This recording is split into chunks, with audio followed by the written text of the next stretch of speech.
sobre os tempos e as estações. E hoje é a segunda ministração do mês de primavera, da estação de primavera. E nós vamos falar hoje sobre o primeiro mês que entra, agora dia 25, que é o mês de Nisan. Então, antes de tudo, eu quero te pedir, curva a sua cabeça, feche seus olhos. Vamos orar todos juntos. Senhor, nós apresentamos, Senhor, os nossos corações, a nossa mente, Senhor, como terreno fértil para a Tua palavra. Ó Senhor, que o Senhor venha, Senhor, fazer presente em nós, Senhor, que a Tua graça venha estar sobre nós e que a Tua misericórdia venha estar sobre nós, Senhor. Que a Sua autoridade venha se fazer completa nesse tempo e o Teu poder venha Senhor, manifestar na nossa fraqueza. Nós Te glorificamos no nome de Yeshua, nosso Messias. Amém. E semana passada nós começamos a falar sobre primavera, o mês da a estação de primavera. Só para os nossos irmãos que estão aqui chegando hoje, o nosso relógio de tempo, ele não está dentro do nosso hemisfério, ele está no hemisfério norte, porque todo o nosso tempo nós marcamos por Israel. Tá certo? E hoje em Israel nós estamos finalizando no último mês da estação de inverno. Tá? Aqui é no último mês da estação de verão. Então, nós vamos sempre nos mover nos tempos, entendendo que o tempo é cíclico, tá certo? O tempo é cíclico. Então, como o tempo é cíclico, todos os anos nós temos 4 estações, que cada uma comportam 3 meses. E esse tempo, querido, não é dentro do nosso calendário gregoriano. A gente vai estudar dentro do calendário judaico, tá certo?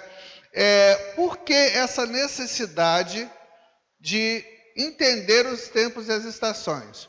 Porque quando nós trabalhamos sobre tempos e estações, esse entendimento, irmãos, está relacionado a crentes maduros, tá certo? Todos os crentes que são maduros, eles são voltados a estudar para esses tempos. Por que especificamente? Quando nós falamos de tempos e estações, nós estamos falando de ciclos que vão se repetir, tanto no céu, dos céus, quanto no cosmos, quanto nas igrejas e quanto em nós mesmos. Tá certo? Então, esses ciclos vão se repetir em várias esferas. Nós temos que entender que nós somos, o nosso organismo mesmo físico, é um projeto do cosmos. Tá certo? Nós temos em nós toda a estrutura do cosmos. Assim como o tabernáculo, também havia nele uma projeção de todo o cosmos. E os crentes maduros, eles têm que entender de tempos e estações. Às vezes nós pensamos vivendo uma vida basicamente luterana, né? Uma vida falando de graça e fé, graça e fé, graça e fé. Mas nós podemos alcançar muitas coisas mais. A partir do momento que nós podemos entender que os tempos, as estações devem ter que ser respeitados. Veja bem, quando você vê em Israel a chegada de 3 reis, na verdade são reis, não especificamente 3, mas a Bíblia fala que eram reis magos. A tradução eram reis sábios, pessoas que discerniam o tempo, que estudavam, que se punham a buscar o direcionamento dos tempos. E eles chegaram em Israel entendendo que era o tempo da chegada do rei, o Messias.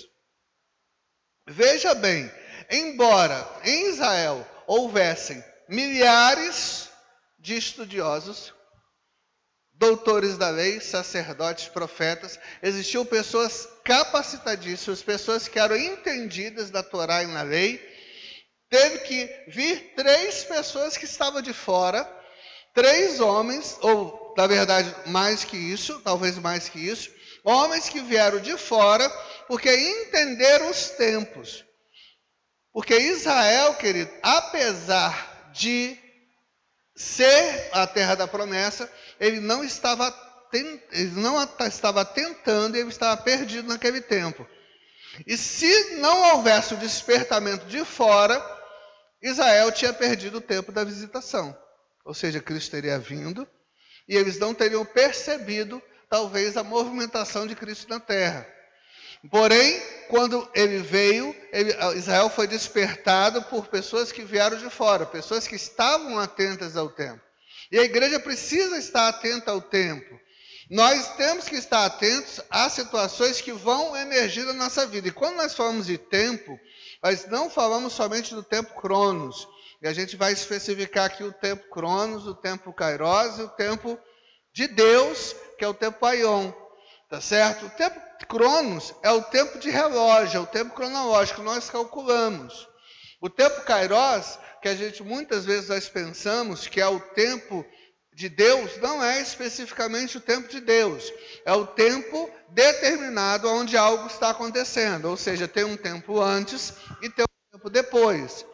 E o tempo Aion, querido, é o tempo eterno, um tempo cíclico de Deus. E o tempo Aion não tem nada a ver com o tempo presente, com o tempo específico presente. Hoje de manhã a gente estava viajando lá no ministro seminário, né? E realmente quando a gente vai ministrar seminário, a gente vai viajar um pouco. E quando você observa, por exemplo, João, evangelista João. João era o profeta, era o discípulo amado. João começou a servir a Cristo ainda adolescente, muito jovem. E ele era o discípulo amado. João era a pessoa, irmãos, que ele expressava amor. Quando você vê a carta de João, o evangelho de João, João descrevia a hora. Parecia aquela pessoa que estava namorada, né? Que diz que hora que encontrou, que hora que vai escrever alguma carta, como estava vestido. João era detalhista, porque ele amava Cristo. E João escreveu 21 capítulos na terra e 21 capítulos no céu. Ou seja, ele escreveu 21 capítulos no Evangelho e continuou a história em Apocalipse. Mais 21 capítulos. E quando João, amados, ele chega e recebe uma profecia de Cristo, porque as pessoas estavam perguntando, e esse aí, o que vai ser? E Cristo falou assim, olha, se eu quiser que ele viva até que eu venha, o que vocês têm com isso? E eu vou dizer para você que essa profecia se cumpriu. Alguém pensou que ele iria viver eternamente, até porque ele foi o último discípulo a morrer. Ele morreu já por idade, ele tinha quase 100 anos quando ele morreu. Ele passou por uma fornalha de óleo fervente, não morreu. Foi preso numa ilha como escravo e não morreu. E ali ele teve a visão de Apocalipse. João, João amava tanto a Cristo que ele não duvidou. Quando o Senhor olhou para ele lá na ilha de Patmos, falou assim, sobe. Ele foi logo, porque ele queria encontrar com o Senhor. E o que acontece? João Evangelista, ele era aquele jovem que cresceu amando tanto a Deus, que Deus trouxe revelações profundas para ele. Deus abriu janelas que só abriu para João. Pedro era o corajoso, mas quando Pedro queria alguma coisa, ele falava assim, João, vai lá e pergunta para ele. Era João que era o caminho.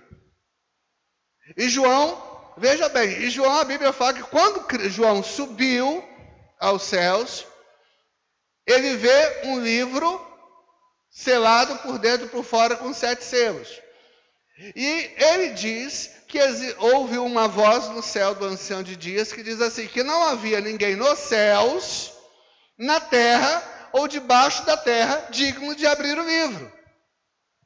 Se não havia ninguém nos céus, na terra e debaixo da terra, aonde que Cristo estava naquele momento? Pergunta, quem sabe não responde. Cristo estava aonde naquele momento? Cristo estava chegando no céu. Então o que aconteceu na verdade? Aí vem um ancião de dias e fala assim, eis aí, não chora João, eis aí o leão da tribo de Judá, aquele que foi morto e reviveu. E a Bíblia diz que quando ele olha para trás, ele vê o quê? Um leão? Não, ele vê um cordeiro, como se tivesse sido morto e ressuscitado. Olha a situação. Você espera ver um leão e você vê um cordeiro que acabou de morrer e ressuscitou. Na verdade, queridos, no tempo Cronos, João, ainda adolescente, ainda jovem, estava ali no Monte das Oliveiras, quando ele viu Cristo subir. E depois, de quase 70 anos, basicamente, João é chamado ao céu para receber Cristo lá no céu, no tempo eterno. Não sei se dá para você entender. Ele vê por quê? Porque Cristo não estava no céu naquele momento. O ancião de dias fala assim: não tem ninguém no céu, na terra ou no submundo, debaixo da terra. Então Cristo estava onde? Cristo estava chegando. Aí cumpre-se a Salmo 24, né? Levantai, ó portas, as vossas cabeças, levantai, ó entradas eternas, e deixai entrar o Rei da Glória. Nessa hora, entra o Rei da Glória. Então, o jovem João estava lá embaixo no Monte das Oliveiras, vendo o Senhor sair. No tempo Cronos foram 70 anos, e no tempo Aion foram milésimos e segundos, porque quando ele estava ali, depois de 70 anos, Deus o chama lá no céu para receber Jesus chegando. Por isso que Jesus, por que se cumpriu então? Se eu quiser que ele viva até que eu venha, o que é que vocês têm com isso? Ou seja, vem para onde? Vem para o seu reino novamente, para o céu. Então essa profecia se cumpriu. Não era uma coisa natural, porque não estava dentro do tempo Cronos, estava dentro do tempo Aion. Então esse entendimento dos tempos é essencial para nós crescermos em fé, porque, como nós temos falado aqui, nós só vamos prosperar, querido, se nós fizermos as coisas, e todas as coisas no seu tempo. A Bíblia nos fala em Salmo 1 que nós somos como a árvore plantada junto a ribeiros de águas, que dá o seu fruto a seu tempo. E nós temos falado aqui na igreja, temos falado para vocês, que fruto é o que sobra. Você sobrevive, você tem todos os seus recursos, e fruto é o que sobra. Porque a árvore não pega o fruto para ela. O fruto é para alimentar outros e para gerar mais árvores. Se você recebe, tanto em termos espirituais, e você só tem para você, ou financeiramente você só tem para você, você não está gerando frutos. Você tem que ter frutos que sobrem. Então nós temos que entender, irmãos, que esses tempos de estações, são para conhecimento da noiva madura. Porque o Senhor, ele não vai se relacionar com uma noiva criança. O Senhor vai se relacionar com uma noiva pronta, madura. E uma noiva ataviada, porque o que acontece? A vestimenta que o Senhor nos dá não é especificamente um vestido de noiva. A vestimenta que o Senhor dá para a noiva é uma armadura. Uma noiva que é guerreira, que está com o seu capacete da salvação, com com a sua couraça da justiça, com o seu cinturão da verdade, com os seus calçados da preparação do evangelho, com o seu escudo da fé e com a sua espada do Espírito na mão. Então a noiva é uma noiva madura, adulta, e uma noiva ataviada, preparada para a batalha. Essa é a noiva que Cristo está esperando. Por isso nós temos que mover nesses tempos. Entender que esses tempos, eles fluem de uma forma, nos faz fluir de uma forma a qual nós vamos dar fruto sem ter que fazer força. A árvore não faz força para dar fruto. Nenhuma árvore vai se forçar a dar fruto. Ela vai dar fruto naturalmente. E isso é importante para nós entendermos. O Senhor vai zelar pela vinha, mas quem vai dar fruto somos nós.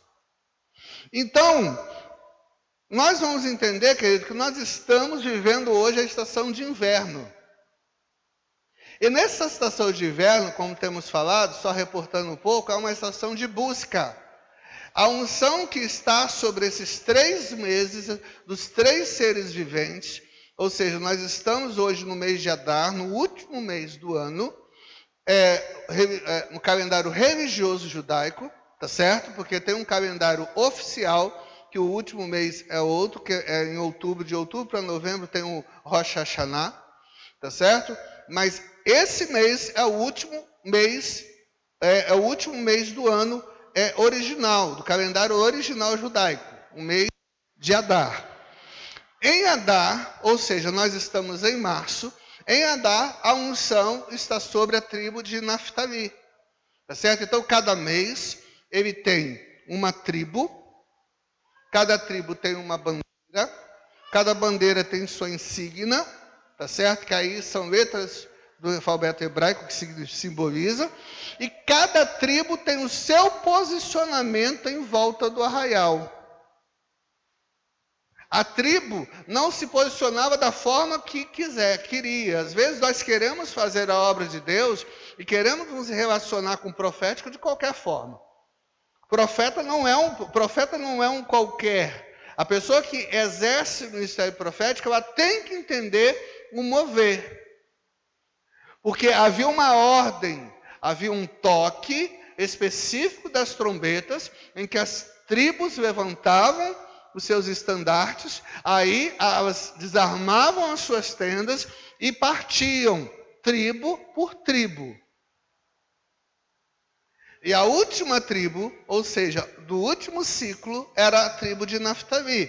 E nós vamos entrar, então, na tribo de Judá, a partir do dia 25, agora de março.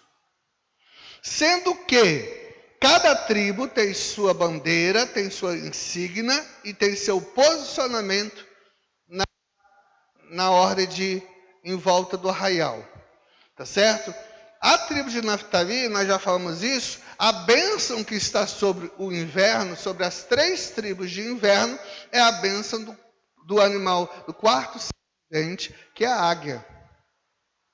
Então, nós falamos isso na semana passada, nós estamos voando como águia, ou seja, nós estamos em tempo de busca da presença do Senhor. Nós estamos em tempo que nós queremos nos aproximar mais do Senhor, então esse tempo é um tempo de busca.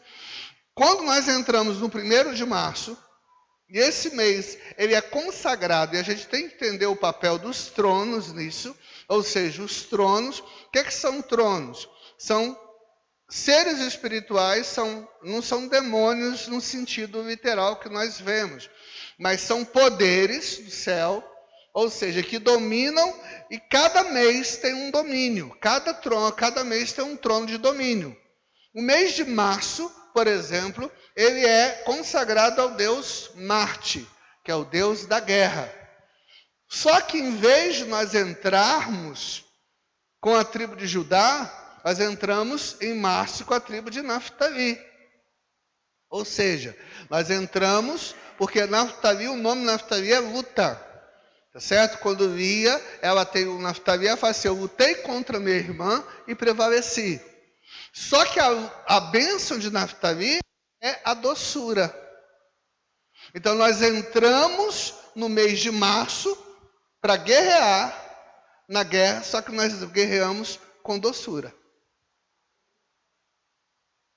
O trono é um trono de Marte, é um trono de guerra, mas nós lutamos com doçura e nos aproximamos do Senhor. No próximo dia 20, que por um acaso é o nosso congresso, todos vamos estar lá em nome do Senhor.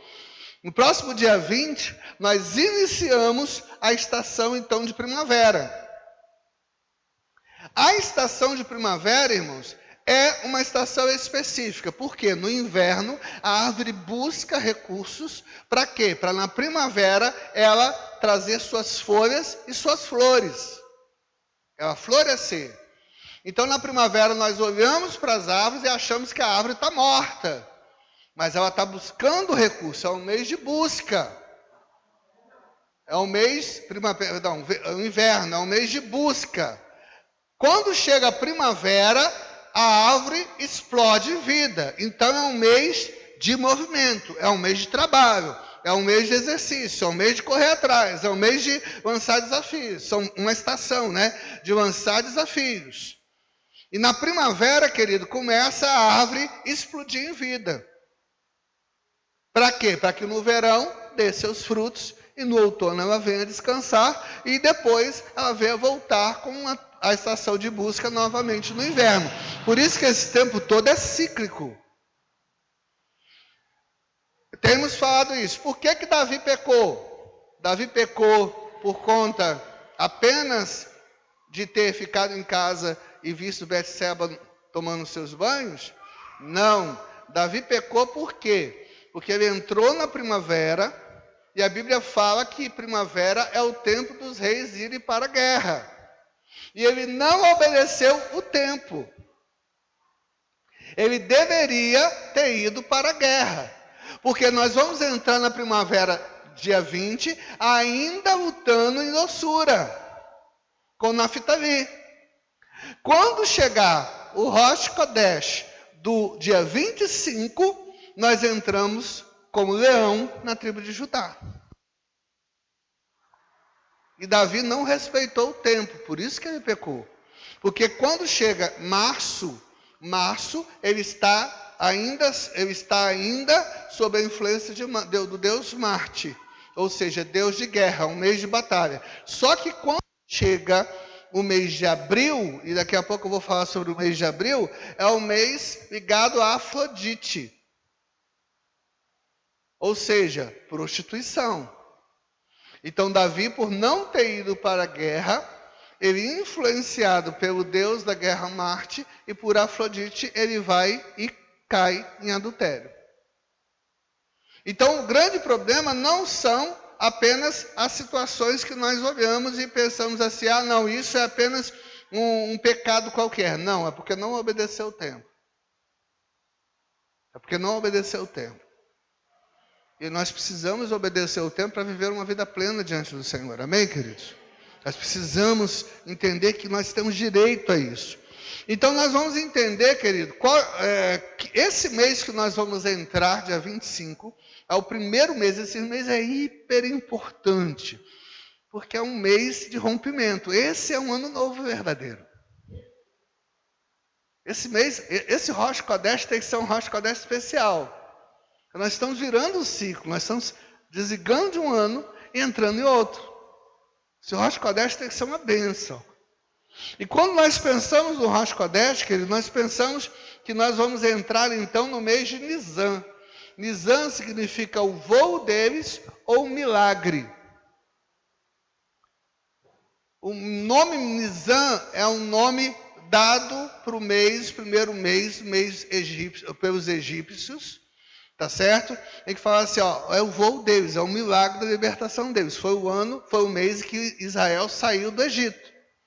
E também Abib, que é rebento de broto novo, fresco, espigas novas e colheita. É um mês que traz o entendimento que as colheitas vão ser prósperas. Então, é o mesmo mês. Nisan ou Abib é o mesmo significado.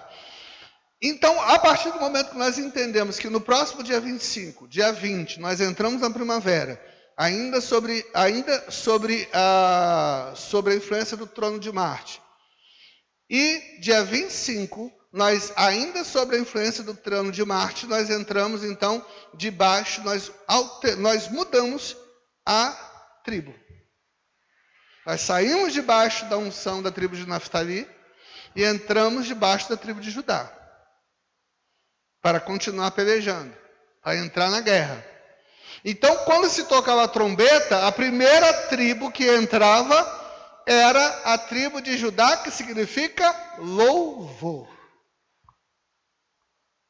Ou seja, nós vamos receber e vamos lutar até agora, até o início de Nisan, nós lutamos em doçura.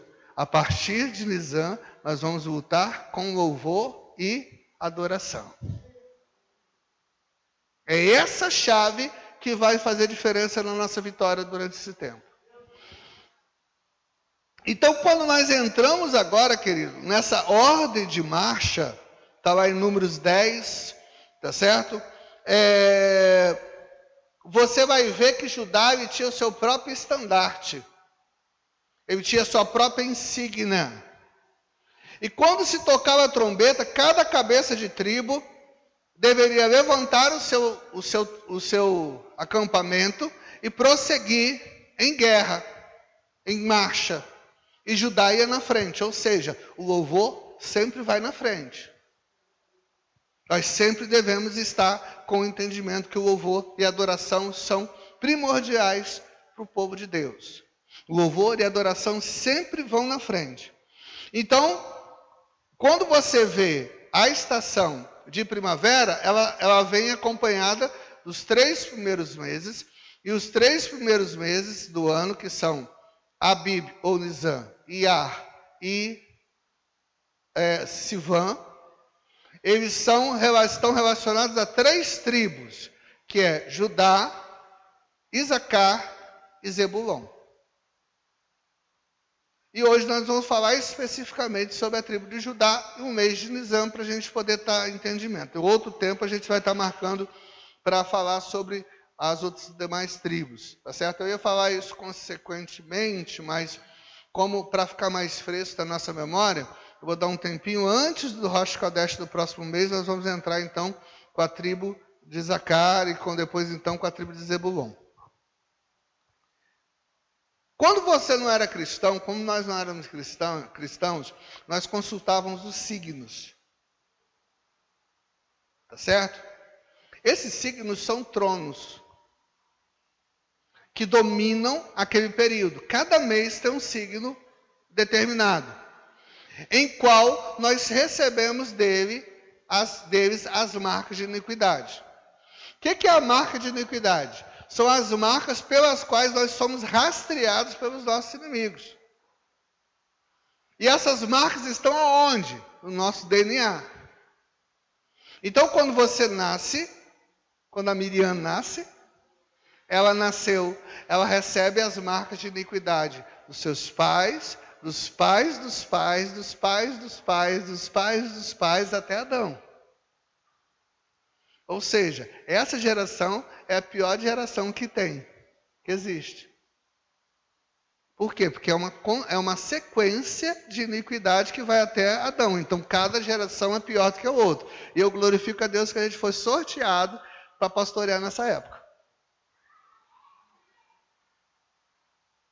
Por quê? Porque o Senhor podia ter aliviado, podia ter vindo uns 3 séculos atrás, que a gente tinha 3 séculos a menos de iniquidade para lidar aí pela frente.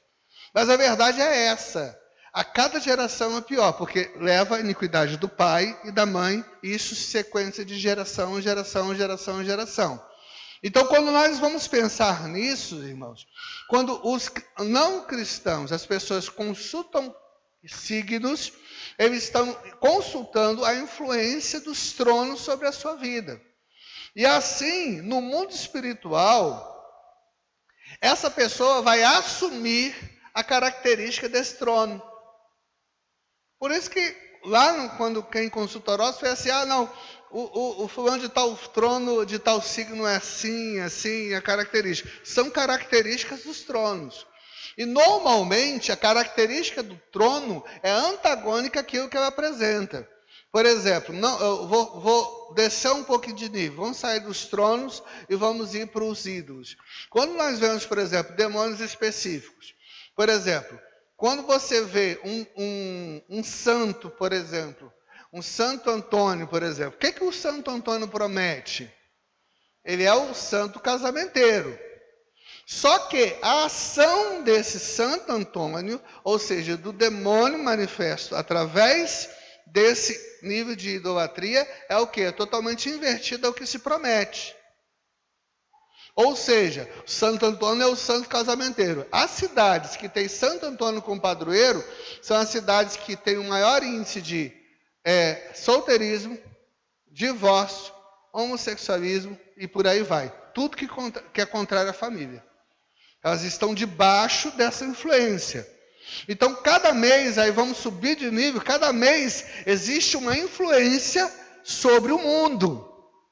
Então, às vezes, nós só estamos lutando contra Satanás, e nós entendemos que Satanás é apenas um dos tronos.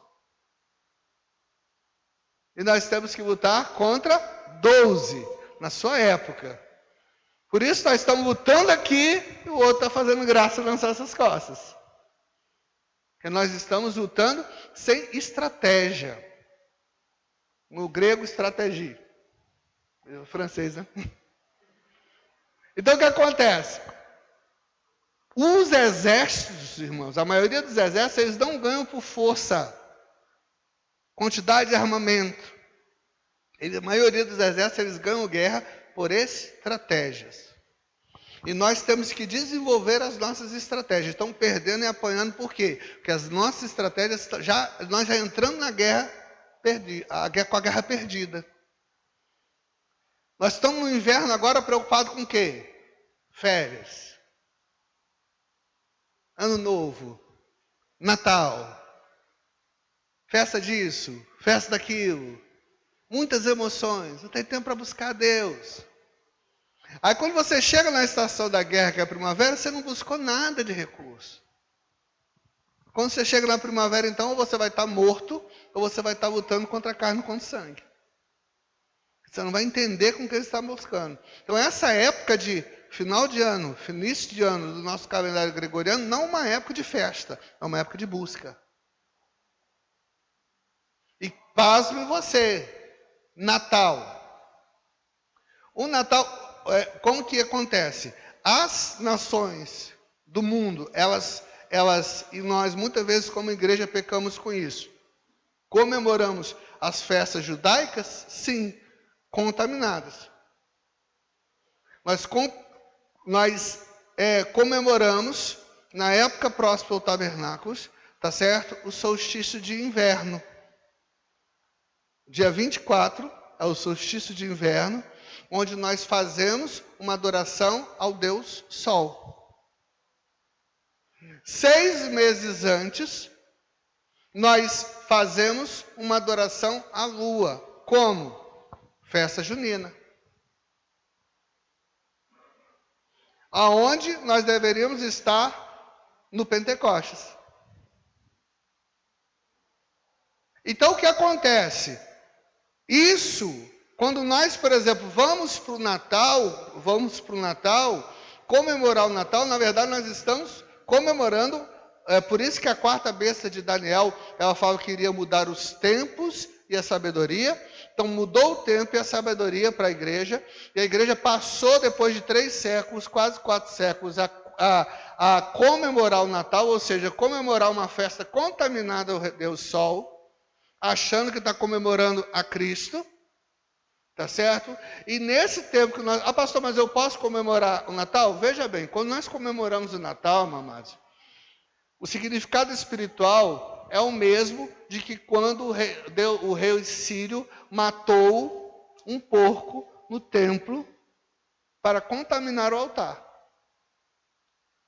Tanto que o animal que a gente sempre prepara para o Natal é o quê? O porco. Antigamente era o quê? As pessoas cevavam o porco o ano todo. Para quê? O porquinho do Natal. Para quê? Para ser sacrificado em adoração ao Deus Sol. Sim. As ofertas eram colocadas no porquinho. Para quê? Para no final do ano quebrar e comprar os presentes. Então, o que acontece? Essa adoração nada mais é que uma adoração pagã. Por isso, quando nós comemoramos o Natal dentro da igreja, nós estamos comemorando uma festa de Deus pagão. Nada mais que isso. Pastor, mas eu gosto de comemorar o Natal. Amém. Fica com o seu Natal que eu fico com a palavra. Porque a gente tem que entender que tudo nos é permitido, mas nem tudo nos convém. Mas a cultura, nós não podemos nos amoldar à cultura do mundo. A cultura do mundo, ela tem invadido a igreja. Então, o que acontece? Vamos seguir. Então, quando nós entramos, irmãos, nesse posicionamento das tribos, esse posicionamento não é aleatório. Tinha uma sequência, e essa sequência... ela seriam como códigos. Códigos para que se entrasse na marcha, diante, o Senhor ia à frente na arca, e as tribos iam com os códigos. O primeiro código era a adoração, que deveria seguir-se logo ao Senhor. Então não havia nada aleatório. Nós não podemos fazer nada aleatório, achar que o culto é aleatório. Cada mês, irmãos, cada tribo nos fornece uma arma, uma revelação. Então, como nós, pastor, eu estou apanhando tanto, estou sofrendo. Veja bem, cada mês oferece. Você tem uma influência maligna, mas você também tem uma arma, você tem uma revelação para você lutar. Então, se você deixa a revelação de lado e vai simplesmente se moldar esse mundo, o que é que vai acontecer, querido? Você vai continuar. Eu não estou falando de salvação. Eu estou falando de vida plena. Salvação é diferente. Vida plena é outra coisa. Eu posso ter vida plena, sim. Porque a intenção de Deus, irmãos, nunca foi que nós vivêssemos meio a meio. Uma situação, por exemplo, Senhor, eu vivo em pecados recorrentes na minha vida, essas marcas de iniquidade. Tem pessoas, por exemplo, que são marcadas por iniquidade em alguma fase da sua vida, por exemplo, rejeição. A gente só pensa em pecado. Orgulho. Então, os inimigos não precisam fazer força. Eles detectam a pessoa pela marca. Aí eles detectam e lançam sobre ela a tentação para que ela possa cair em cima do que ela foi marcada. Então tem pessoas, por exemplo, que sempre caem nos mesmos problemas, mesmos pecados e não conseguem se libertar nunca. Por quê? Porque elas estão marcadas. Só que nós temos estratégias para que essas marcas sejam retiradas. Quem pode retirar essas marcas? Não somos nós. Veja bem, querido, quando João viu o livro selado em Apocalipse, ele viu um livro selado com 7 selos. Não foi isso? O esoterismo conhece isso de letra. Porque esse livro somos nós. A mesma coisa que acontece no céu, acontece no cosmos, acontece na terra, mas acontece em você em particular. Existem livros dos céus? Creio que sim. Mas o livro que Deus vai ler no céu é você. Ele vai ler o seu DNA. Lá no céu, o Joelson vai chegar e Deus vai abrir o livro da minha vida. Ele vai abrir o meu DNA e em tudo que aconteceu da minha vida está escrito no meu DNA. Desde antes de eu nascer. Está escrito no meu DNA. Esse é o livro. Só que quem pode romper os selos, então? O próprio Cristo, porque ele foi o único que morreu e ressuscitou e é digno de desatar os 7 selos. O esoterismo conhece isso de cor. Eles chamam isso de chakra. São 7 chakras. O primeiro chakra é o chakra... Veja bem, queridos, os chakras são posicionados de acordo com as glândulas. As glândulas, elas são o que governam o nosso organismo. O chakra mais baixo, ou seja, o selo mais baixo é o selo da terra. É o selo dos órgãos genitais, dos ovários, dos testículos. Esse selo mais baixo, selo da terra, aponta para baixo. Por quê? Porque é para dizer que nós somos daqui. O segundo selo é o selo da água, onde nós somos gerados. Nós somos gerados em meio ao quê? A água. Só que nós somos gerados invertidos. Porque nós somos gerados de cabeça para baixo. Para nascer, para dizer o quê? Você é da terra.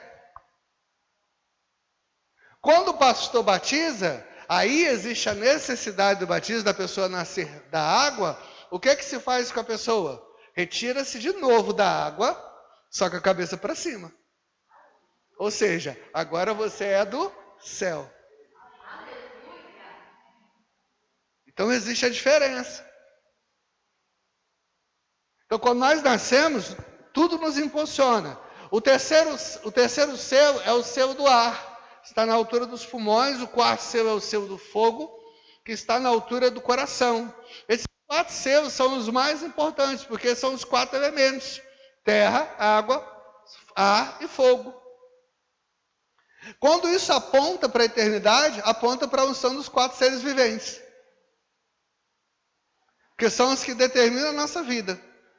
Acima disso, você tem o chakra da comunicação, o selo da comunicação, o selo da visão e o quarto selo, querido, que é o selo que comanda todas as coisas, que é da glândula pineal, que é o selo coronal. Quando você vê no esoterismo, eles sabem, eles entendem isso. É justamente o posicionamento é aqui no meio da testa. Quando você corta um crânio, querido, o osso do crânio, você corta nessa posição, você vê, ou aqui longitudinalmente, você vê exatamente a posição da pineal. O cérebro, o que é a pineal? O cérebro, ele tem um canalzinho que desce, mais ou menos no meio do cérebro, aqui dentro, e ali o cérebro como se fosse escorrer, e gera uma gotinha, mais ou menos do tamanho, menor que uma ervilha, mais ou menos do tamanho de uma ervilha, que é a glândula pineal, fica dentro de uma célula de osso. Veja bem, queridos, a pineal é que ela coordena todas as demais glândulas. Por isso que é da coroa. Por isso que é a importância dela no esoterismo, para abrir o terceiro olho, para fazer passes de mágica, para a pessoa observar as coisas espirituais. O esoterismo entende isso muito bem. A pineal, e já se provou cientificamente, que a pineal, ela recebe influência de lua, radiação lunar, radiação solar, radiação cósmica, ou seja, dos tronos. Porque essa influência é toda por radiação, é toda por frequência. Então você vê o costume de uma época, o costume de um tempo, o costume de uma região, o costume de uma igreja. Às vezes você vai numa igreja aqui, ali muitas pessoas caem adultérias, você vai em outra igreja ali já o pecado já é outro prevalente. Isso são todos níveis de influência. Então quando nós selamos a pessoa, nós oramos para a pessoa, a primeira coisa que nós temos que preocupar é selar a coronal. Ou seja, selar a pineal e pedir para que o sangue do cordeiro sele a pineal para quê? Para que ela não receba influência de tronos, mas ela receba influência somente do Senhor. É trazer a nossa mente cativa ao Senhor. Ou seja, trazer a mente cativa. Isso é muito importante, o esoterismo conhece. A gente fica aí comendo mosca achando que isso aí é brincadeira, que é balela. Não é. Isso é verdade, eles conhecem as chaves.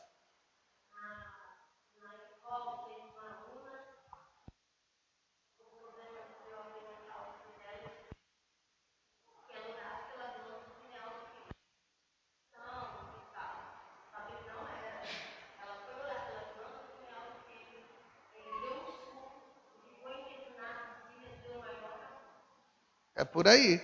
Então o que acontece, querido? Presta atenção, pastor, isso aí é horóscopo evangélico? Não é horóscopo evangélico. Nós estamos rompendo uma estrutura. Nós estamos saindo de uma estrutura mundana. Qual o maior desejo do Senhor? É que nós vamos para o céu? Não, é trazer o reino para a terra. Então, quando nós trazemos o reino para a terra, nós temos que entender que as leis que dominam o reino, elas têm que vir para cá. Então nós temos que cancelar as leis do mundo e substituí-las por leis eternas. Então é esse o ponto que nós temos que ver. Então nós só vamos vencer com estratégias, irmãos. Abraão venceu 5 exércitos com 318 soldados. Na verdade, não. A Bíblia nos fala que ele venceu 5 exércitos além dos 318 soldados que nasceram em sua casa, tinham mais alguns, no total de 600 pastores que nunca tinham pego uma espada. Ele venceu 5 exércitos, com estratégia. Gideão venceu um grande exército com quanto? Com 300, por conta de quê? De estratégia. Então, não é exatamente a luta. Não é exatamente o tamanho do inimigo, mas o quanto nós nos alinhamos ao que o Senhor quer fazer nesse tempo e nós entendemos a estratégia de Deus para esse tempo. Amém? Então vamos seguir. Então cada tribo, querido, deveria ir na frente. Então, quando nós pensamos, nós temos que entender que a adoração ela vai na frente. Quando Cristo encontrou a mulher samaritana, por exemplo, e ela foi questionar para ele sobre a questão de onde deveria se adorar, o Senhor falou com ela que chegaria um tempo que todos, na verdade, se reuniam e adorariam o Senhor em toda a terra, em espírito e em verdade. Então, a chave da batalha é a adoração. E adoração nada mais que é, queridos, frequências. A música é frequência. O esoterismo conhece isso, porque, por exemplo, você já deve ter ouvido falar em musicoterapia. Outro tipo de frequência, cores. Cada mês também, cada tribo tem também sua cor. Por quê? Ah, não, isso é esoterismo? Não, são frequências. O que é a cor? É a frequência refletida que eu enxergo, que eu consigo enxergar. Vocês veem que é tão importante essas questões de cores, que Satanás se assenhoria disso, porque, por exemplo, o que acontece? Quais as 7 cores do arco-íris? Elas são um espectro que elas, quando elas todas misturadas, elas formam a cor branca. Ou seja, a glória de Deus, que é mais alva que a neve, ela é a junção de todas as cores. Ela não é uma ausência de cor, mas é uma junção de todas as cores. Então, quando o espectro de luz bate, reflete a cor que você está enxergando. Se é vermelho, é vermelho. Se é azul, é azul. Mas, por exemplo, o mundo, quando ele vai fazer isso, irmãos, quando ele vai ver, ele entende esses princípios. Por exemplo, qual é a cor, qual é o símbolo da ideologia de gênero?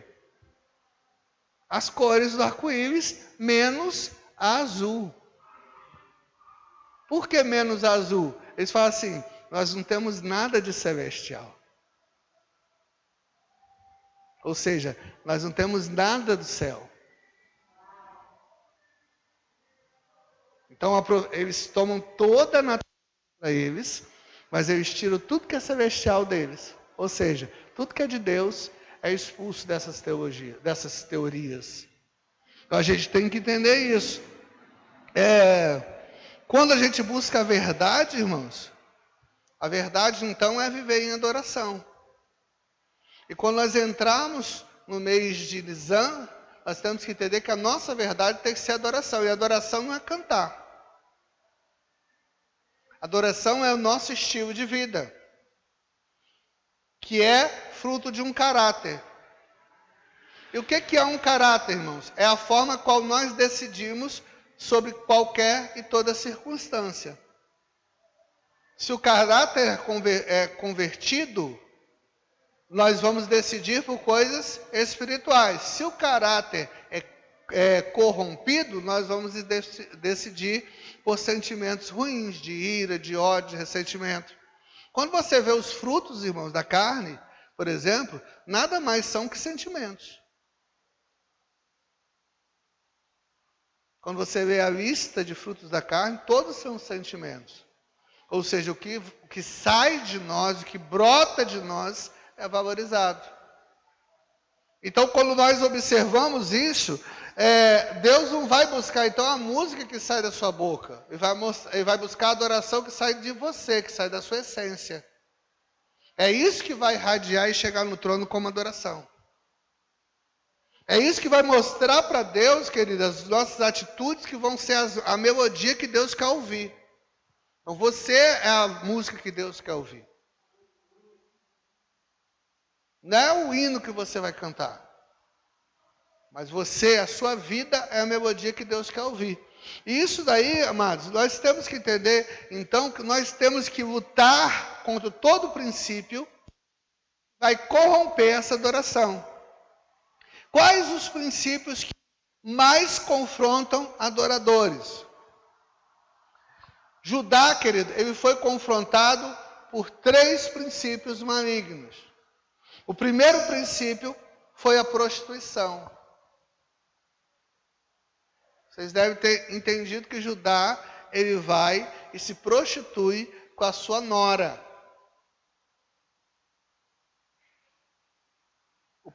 Um dos princípios que vai nos confrontar como adoradores nesse tempo, do mês de Nisan, é a prostituição. E nós temos que estar muito atentos em que a prostituição ela vai nos atingir. Em que isso vai nos abalar. Outro princípio que atingiu Judá foi a luxúria. Ou seja, a embriaguez. Judá, ele foi fazer o seu serviço pastoral, trabalhar como pastor, e aí o que ele fez? No meio do caminho, o que Judá fez? Ele vai lá e foi tomado por luxúria, por isso ele foi buscar uma prostituta. E o terceiro princípio que vai confrontar todo adorador é as finanças. Porque Judá vendeu o que ele não poderia vender. Ele vendeu o próprio irmão dele. Então, todo adorador vai ser confrontado pela prostituição, pela luxúria e pelo problema financeiro. Cadeias, irmãos, de finanças nos aprisionam. Ou seja, as pessoas vão ficar ansiosas com quem tem que fazer, com quem tem que pagar, com quem tem que usar. Esse mês vai ser um mês de ansiedade. Por quê? Porque tudo que o Satanás quer é te distrair do propósito. Quando isso acontece, querido, nós temos que entender isso, que esses vícios, essa luxúria, esse desejo sexual exacerbado, esse amor ao dinheiro, porque às vezes a gente pensa que amor ao dinheiro é só você ficar ansioso por querer mais. Não, o amor ao dinheiro também é ficar ansioso pela falta.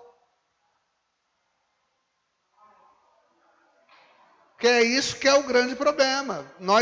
É isso que aprisiona. Porque nós temos que saber nos relacionar com dinheiro. Saber nos relacionar com tudo isso. E como vamos nos relacionar? Através da adoração. Existe uma história, querido, que é uma história extra-bíblica sobre Melquisedeque. Fala que Melquisedeque era rei de Salém, tá certo? Que depois se torna Jerusalém. E quando Abraão, ele vai entregar o dízimo, os seus dízimos, ou seja, vai ofertar a Melquisedeque. Na verdade, Abraão foi entregar um despojo de guerra para Melquisedeque. Quando ele vai ofertar a Melquisedeque, ele vê alguma coisa diferente no reino de Melquisedeque. Que nenhum soldado de Melquisedeque portava armas, eles portavam instrumentos musicais. Ou seja, por isso que Melquisedeque já era sacerdote do Deus Altíssimo. E por isso que a linha sacerdotal de Melquisedeque, da linha sacerdotal de Melquisedeque, que gerou o Messias.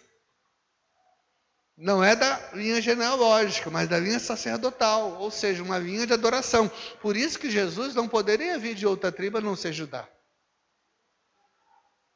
É a tribo da adoração. A tribo que levava adoração. Então, a intenção é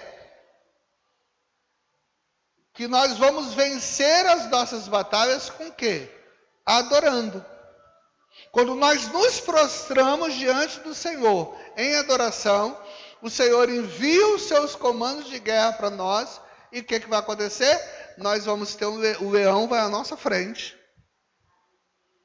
E nós vamos continuando em adoração. Os exércitos do cerco, queridos, aí ninguém nos atinge. Então nós temos que nos preocupar a entrar no mês de Nisan em adoração. Não existe outro propósito maior para a nossa vida nesse tempo, a não ser adorar e servir ao Senhor. Nós precisamos enxergar que isso é natural para nós. Porque nós somos adoradores por natureza. E aí, amados, vem nesse mês de Nisan o Pessá, ou seja, a Páscoa. E essa adoração, e a Páscoa nada mais é que um segmento de adoração, onde um cordeiro é ofertado. O grande problema que quando veio a Páscoa, e na Páscoa, querido, a Páscoa, o Pessá, a saída do povo do Egito, foi um decreto de morte sobre quem? Os primogênitos.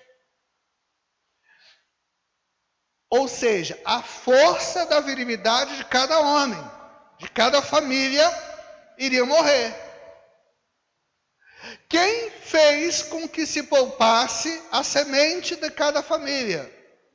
O sangue do cordeiro, que foi substituto daquele sacrifício. Então, o sangue do cordeiro, amado, isso aí é muito importante, que nós temos que entender um princípio de oferta quanto a isso, porque você sempre vai ver sacrifícios de cordeiro na Bíblia, e nós temos basicamente 3 sacrifícios. O primeiro cordeiro foi sacrificado por próprio Deus, para cobrir Adão.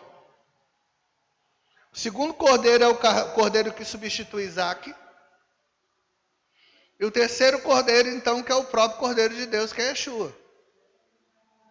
Todos eles apontam para esse tempo. E essa oferta, irmãos, ela não é uma oferta qualquer. Quer uma chave para você prosperar nesse tempo? Veja bem, é você saber ofertar. Ah, pastor, já vai falar de dinheiro? Não, é princípio. Deuteronômio, capítulo 16, versículo 16 e 17, diz assim: 3 vezes por ano todos os homens se apresentarão ao Senhor, ao seu Deus, no local que ele escolher, por ocasião da festa dos pães sem fermento, as festas das semanas e da festa das cabanas, festa dos pães sem fermento, Pentecostes, festa das semanas, tabernáculos, tá certo? E da festa, festa das semanas, festa do pão sem fermento, Páscoa, festa das semanas, Pentecostes, e festa das cabanas, tabernáculos. Então são 3 festas, Páscoa, Pentecostes e tabernáculos. São 3 Páscoas, 3 festas. Nenhum deles deverá apresentar-se ao Senhor de mãos vazias. Cada um de vocês trará uma dádiva conforme as bênçãos recebidas do Senhor, seu Deus. Como que era a oferta do cordeiro? A oferta agradável ao Senhor. O cordeiro, querido, não era um cordeiro tirado da manada. O cordeiro é um cordeiro criado para aquele sacrifício. Ou seja, havia um relacionamento com aquele sacrifício. Um relacionamento com aquele sacrifício. Esse cordeiro deveria ser de 1 ano, ou seja, 1 ano, esse cordeiro era preparado o ano todo para a Páscoa. Ou seja, a oferta era preparada o ano todo para se entregar na Páscoa. Para que se houvesse um relacionamento com a oferta. Por que Cristo, irmãos, ele expulsou os vendilhões do templo? Havia necessidade verdadeiramente de ter um certo comércio no templo, como sempre teve. Por que ele expulsou? Porque aquela oferta que é oferecida não era uma oferta em que havia relacionamento. Por isso a pastora falou aqui que toda oferta ela tem que estar em base de sentimentos. O sentimento influi. A oferta de Caim não foi aceita por causa do sentimento. O sentimento envolvido na oferta. Não pode ser aquela oferta qualquer. A oferta de Páscoa, a oferta de Pentecoste, a oferta de tabernáculos não pode ser uma oferta. É uma oferta de relacionamento. Nós colocamos lá no nosso altar, no nosso cofrinho. Então, nós depositamos ali, periodicamente, todas as ofertas que nós recebemos, todos os nossos recursos, nós tiramos uma parte, depositamos ali para apresentar agora no Pessá. Depois nós vamos fazer isso para o Pentecoste, depois nós vamos fazer isso para o Tabernáculos. Essa oferta tem que ser uma oferta que você vai ter um relacionamento com essa oferta. E quanto que eu devo ofertar, Senhor? Essa oferta tem que ser proporcional ao que Deus fez na sua vida naquele ano. Está aqui. Cada um de vocês trará a dádiva conforme as bênçãos recebidas de Deus. Se você recebeu muito, você tem que ofertar muito. Se você recebeu um pouquinho, você vai ofertar um pouquinho, mas nunca vai entrar diante do Senhor com mão vazia. Porque nunca ninguém vai receber nada do Senhor. Então essa oferta tem que ser uma oferta pensada, tem que ser uma oferta trabalhada, não é uma oferta que nós colocamos o nosso coração na oferta. Não é aquela oferta que você puxa a carteira, procura uma nota, procura uma moeda e coloca dentro de uma cesta de uma salva. Não! É uma oferta que você vai ter um relacionamento. Porque esse cordeiro era cuidado durante um ano, era zelado, era engordado, era observado, porque esse cordeiro não poderia ter defeito nesse cordeiro. E depois que esse cordeiro era entregue para a oferta, antes de ser entregue, porque era entregue o Pessar no 14º dia do mês de Nisan, no 10º dia esse cordeiro ia para dentro de casa. Porque você matar um animal que você pega lá no terreno, você não tem um relacionamento com ele, é uma coisa, mas um animal que vai para dentro da sua casa, você vai tratar esse animal durante 4 dias, já é mais difícil, o sacrifício é maior. Isso são chaves, querido, que nós temos que entender. Porque nós não estamos, veja bem, isso são princípios, pastor, mas nós não estamos debaixo da lei. Isso não é lei, são princípios. Você quer viver prosperamente? Isso não tem nada a ver com salvação. Você ofertar ou não, para o céu você vai pela graça do Senhor. Mas quer viver, cumpra princípios para você ver. Tem saúde para os seus ossos. E Deus vai nos colocar nessa posição. Então essa oferta do cordeiro, ela é feita nesses dias, porque nesses dias tem liberações do céu específicas para esse tempo. Ou seja, vamos ter liberações específicas nesse mês de Nisan, que são só derramadas no mês de Nisan. Isso faz parte o quê? Da insígnia, do código que Nisan traz. Do código que a tribo vai trazer para nós. O que a tribo vai trazer para nós. A letra, por exemplo, que é a letra que é a representação de Nisan, ou seja, a insígnia ao rete. Esse rete, querido, ele é uma letra que começa várias palavras. Por exemplo, uma palavra que começa a letra rete no hebraico, por exemplo, a palavra rosnar. Som de fogo, tempestade. Outra palavra é a palavra murmuração. São outros problemas que entram nesses meses. Que também levam isso, porque esse mês é um mês também que vai se levantar muita murmuração, vai se levantar muitos confrontos desnecessários, porque nós estamos debaixo da unção do leão. Se você não vigiar, você vai estar gritando com quem não tem que gritar. O rete também, queridos, é uma letra que ela começa a palavra aleluia. Só que aleluia não é esse aleluia. O rete é um som de 2 R seguidos. Então, a palavra aleluia não é um aleluia. É um aleluia!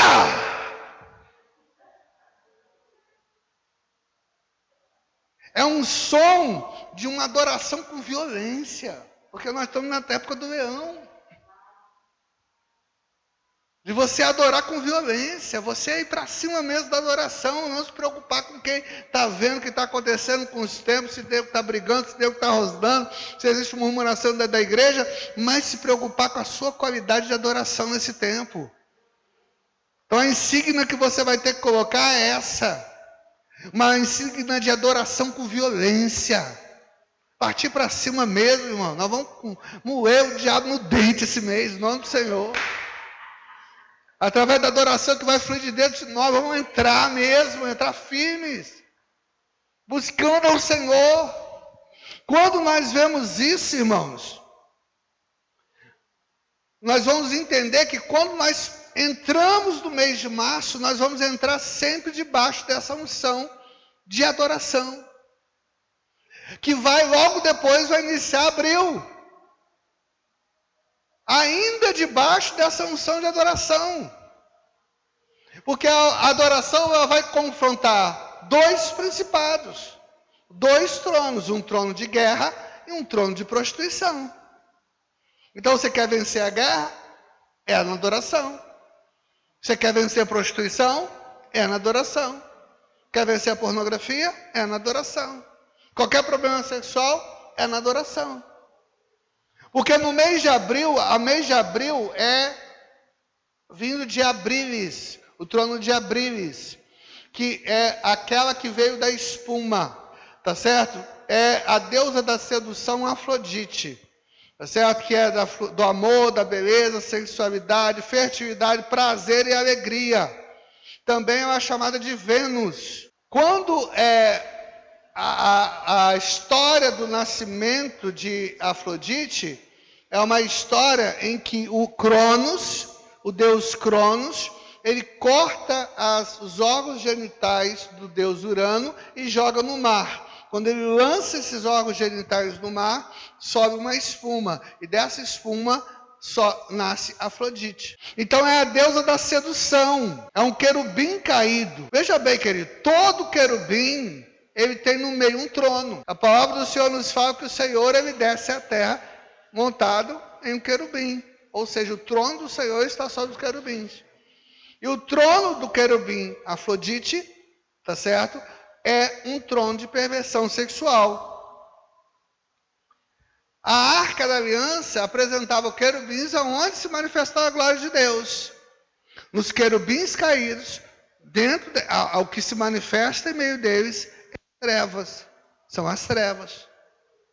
Então nós temos que entender que esse mês é um mês em que nós vamos lutar, iniciar lutando como leão, para confrontar primeiro a guerra, primeiro a violência, e depois nós vamos entrar lutando contra o principado de prostituição. Porque se você conseguir vencer a violência e a violência te nocautear, você vai ser preso na prostituição e no pecado sexual. Por isso que as pessoas não estão sabendo lutar. Aí o que acontece? Perde guerra. Aí vem toda aquela época do ano, que sempre aquela mesma época que, eu pastor, luto, mas chega, eu caio. Eu corro por aqui, corro para lá, vou para um canto, vou para o outro, mas chega a determinado momento que eu me perco no meio do caminho e as coisas não fluem como deveriam fluir. Isso é porque nós não entendemos com quem nós estamos lutando. E se nós entrarmos com valentia como leão nessa guerra, nós vamos primeiro vencer a guerra e depois vencer a prostituição.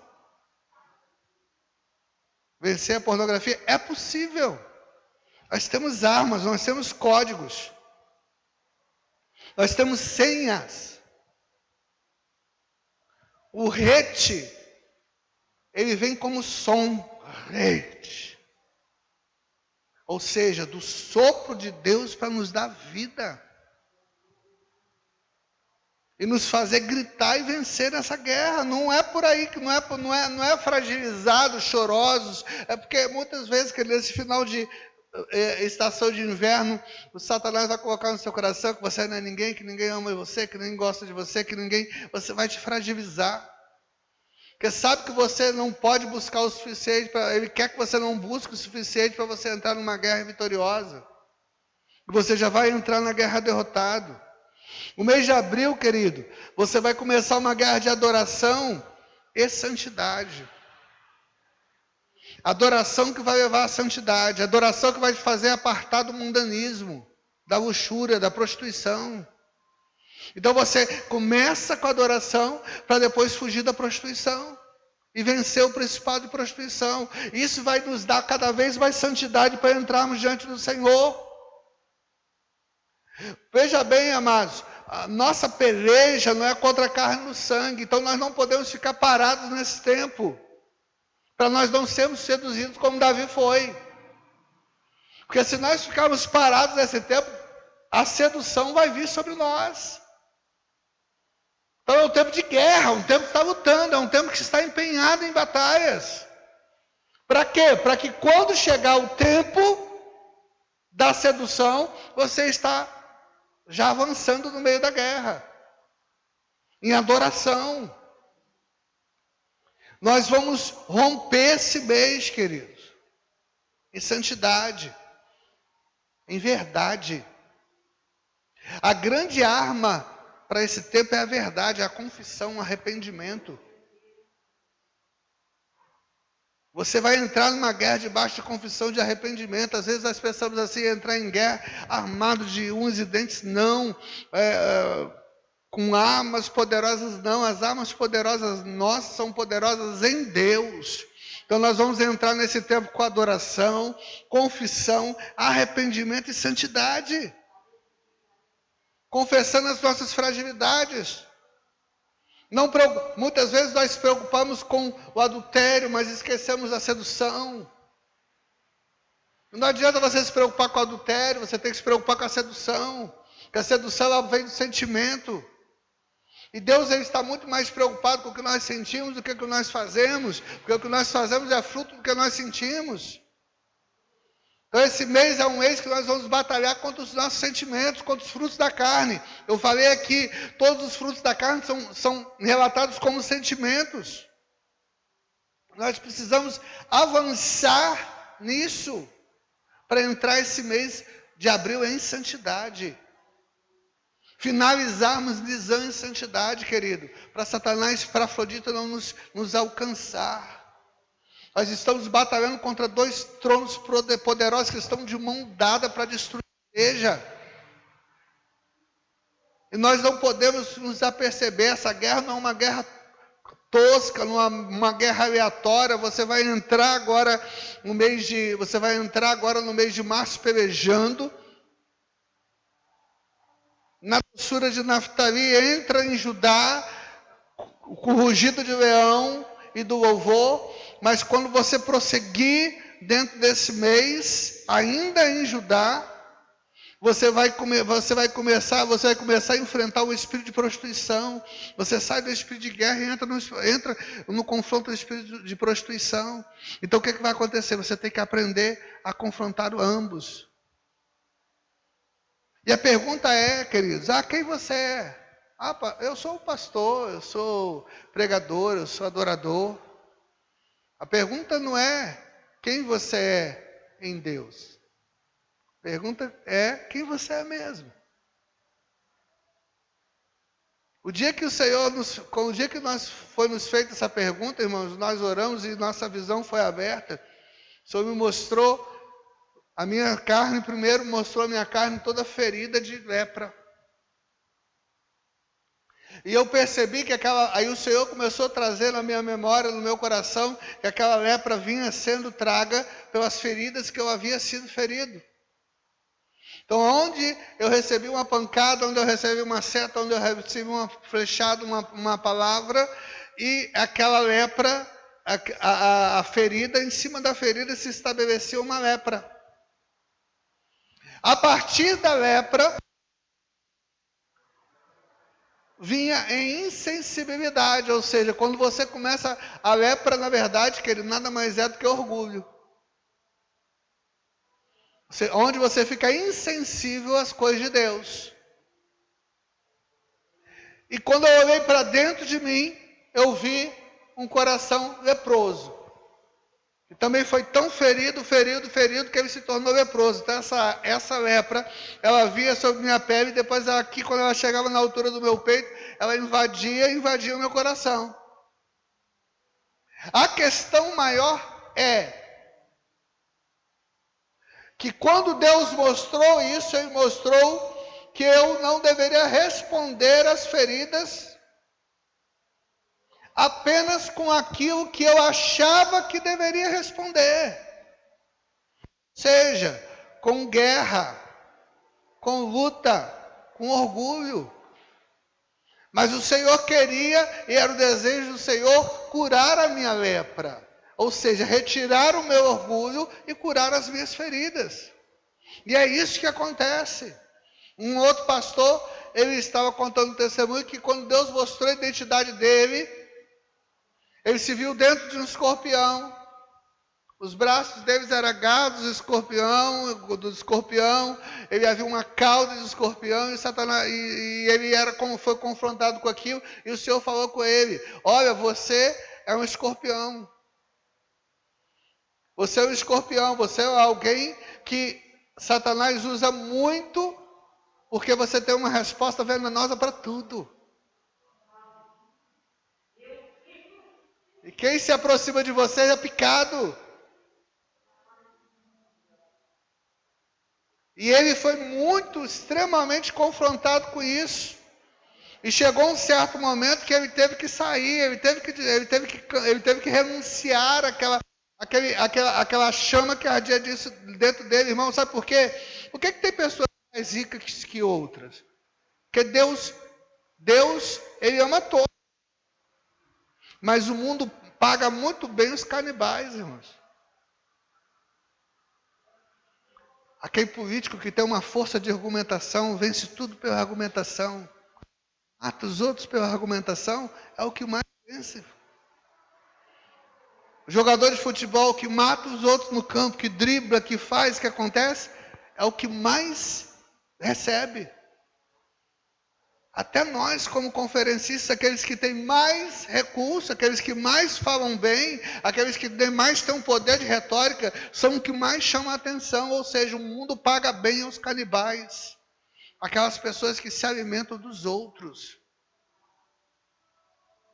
E muitas vezes, dentro da nossa vida, nós deixamos de dar alimento para nos alimentar dos outros, nos alimentar da igreja. Por quê? Porque nós esquecemos com quem nós estamos lutando. Nós entramos agora num tempo de guerra. Nós vamos entrar agora num tempo de guerra.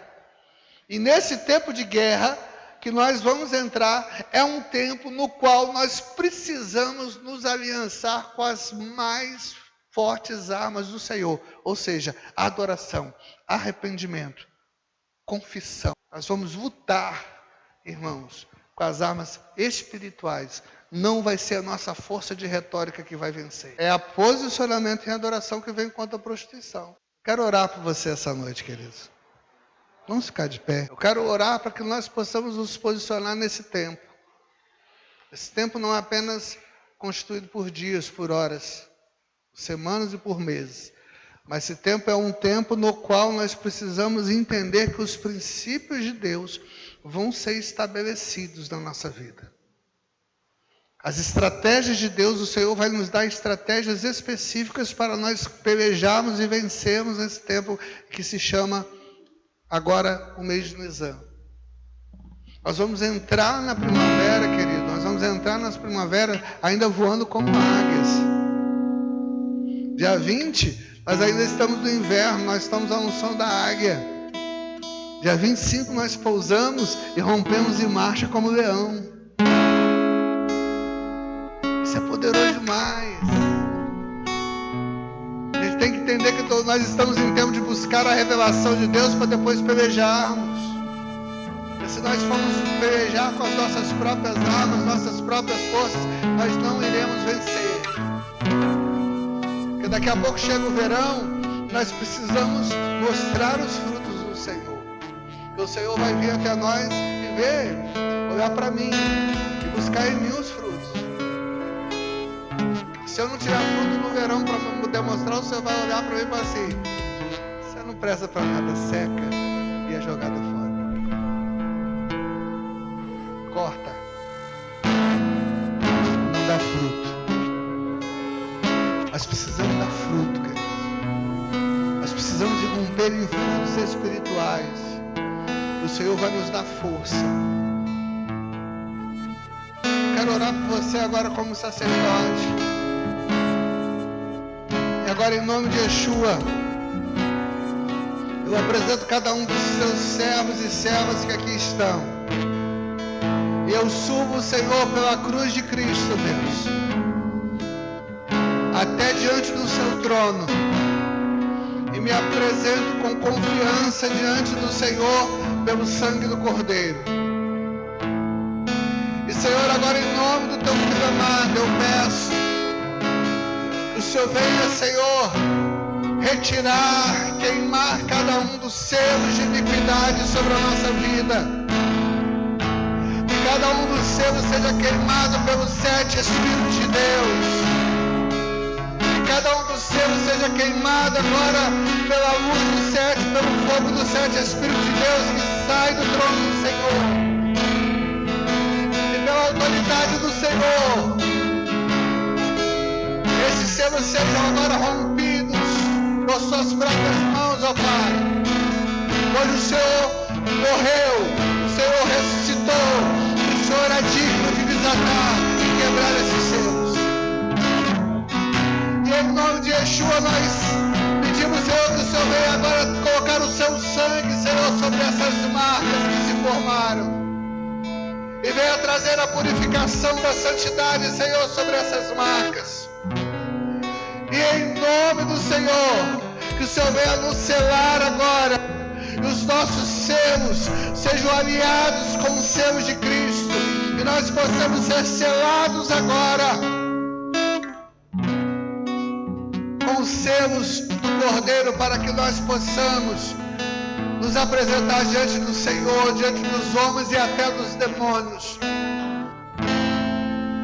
para que ninguém nos perturbe, pois nós levamos agora sobre nós as marcas de Cristo.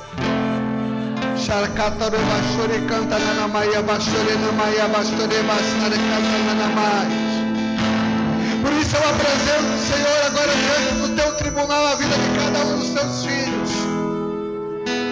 E peço agora, Senhor, que o Senhor venha julgar, Senhor, as nossas sementes de iniquidade, as nossas gerações marcadas.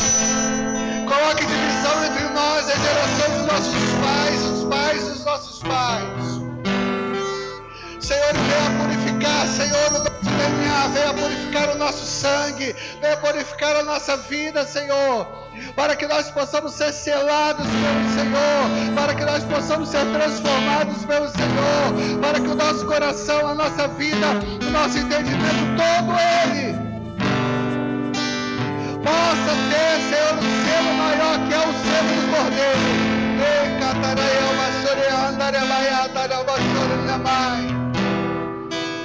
Nesse nome de Yeshua, nosso Messias, hoje, Senhor, nós estamos voando como águias. Senhor, que cada um dos teus filhos, Senhor, possam alcançar lugares mais altos diante do Senhor, possam buscar de fontes vivas, ó Deus, para que quando nós entrarmos, Senhor, na estação de primavera, nós estejamos, Senhor, capacitados, armados, ataviados como noiva, preparados para a guerra. Que o leão ruja em nossa direção.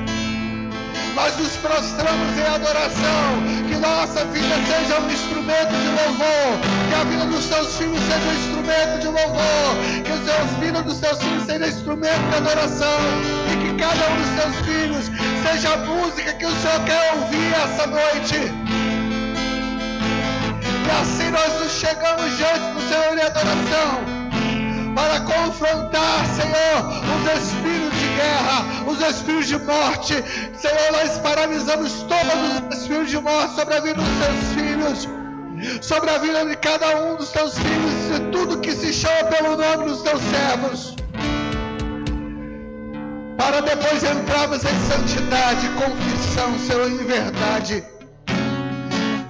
E nós destruímos, Senhor, todo espírito de prostituição que nos cerca, que cerca a casa dos seus filhos, que cerca o casamento dos seus filhos, que cerca, Senhor, a união, que tira a paz dos seus filhos. Todo espírito de prostituição vai ser lançado por terra essa noite, pela autoridade do nome do Senhor, pela autoridade do nome do Senhor, pela autoridade do nome do Senhor.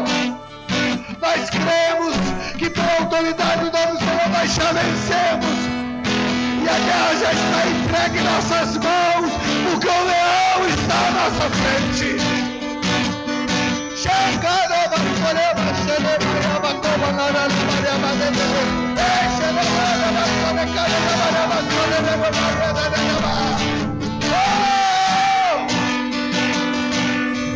Nós entramos diante da tua presença, Senhor, rompendo toda todas as cadeias de morte, rompemos todas as cadeias de violência, rompemos todas as cadeias de prostituição, pois nós já somos mais ou menos, porque o Senhor nos selou com o seu selo.